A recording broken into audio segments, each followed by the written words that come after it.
Good day guys, welcome to the Best Online Tutorials channel.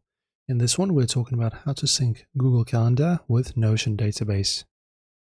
Okay guys, to begin, just go ahead and open up of course your Notion, and of course don't forget we will need to navigate to our Google Calendar to copy a certain link that we will embed into our Notion.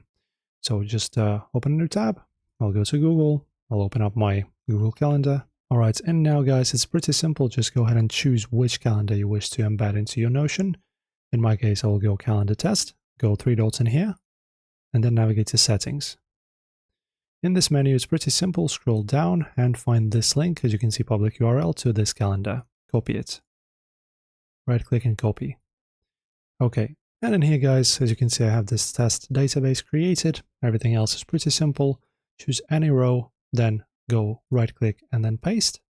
And then when it asks you what to paste it as, choose embed. Okay, as you can see, now it's loaded our calendar successfully. You can just drag it, make it bigger, right, as you can see.